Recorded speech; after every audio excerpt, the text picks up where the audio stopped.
Hey Tubes, how's it going?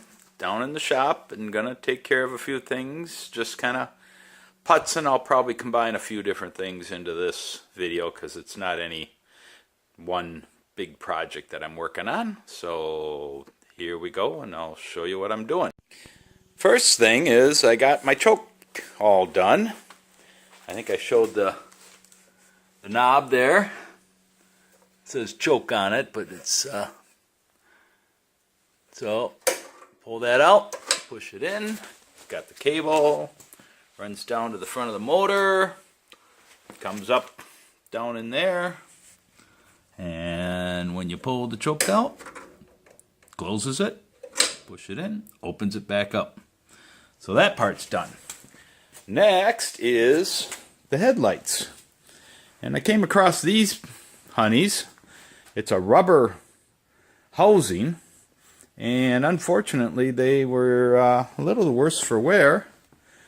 So I broke out some of that great as seen on TV Flex Seal. And we coated those up.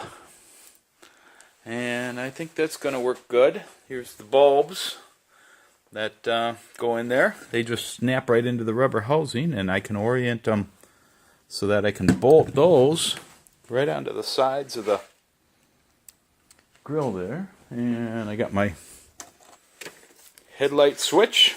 It's an old BMW piece that basically the only thing it works is good for is there we go, off and on. The rest of the terminals were not functional, so I just clipped them off, but that'll probably throw that in on the side above the throttle there.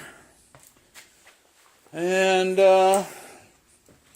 then many years ago I picked up this I had this 14.4 volt Black & Decker battery powered tool stuff. And I got to thinking, you know, these batteries of course have long since exceeded their duty cycle and don't hold a charge or won't take a charge anymore.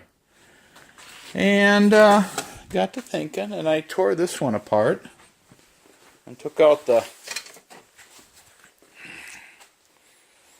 this part, basically gutted the box, and had to clamp the plug back into the housing here.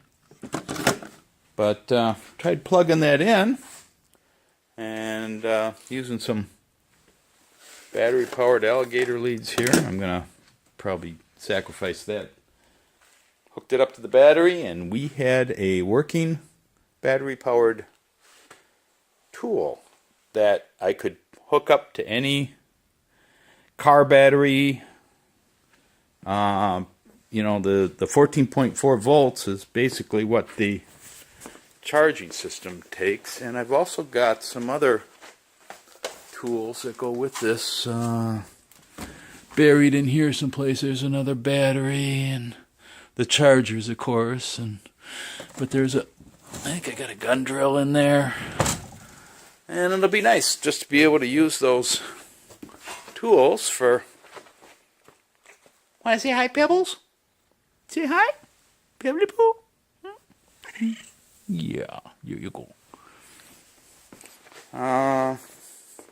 Be nice just to have the portable tools and not have the batteries wear out on it. Just keep them in the truck or something and do that. So I'm running a cord. Going to tap that into the bottom of this and put these two alligator leads on the other end and be able to just plug that in there and go with that. With my leads hooked up to the battery there, and the positive lead has a little plus on it. I might wrap some red tape on there just to make sure of that. But my case here that hooks up to the drill, and high speed, high torque. Oh, that's high torque. There's high speed.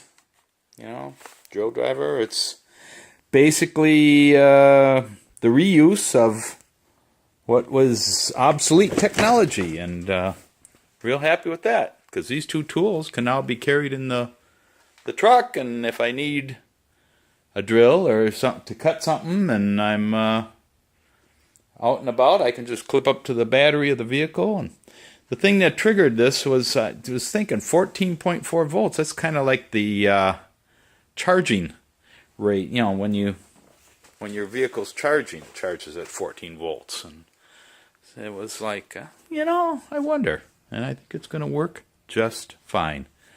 Please like and subscribe, and we'll talk to you soon.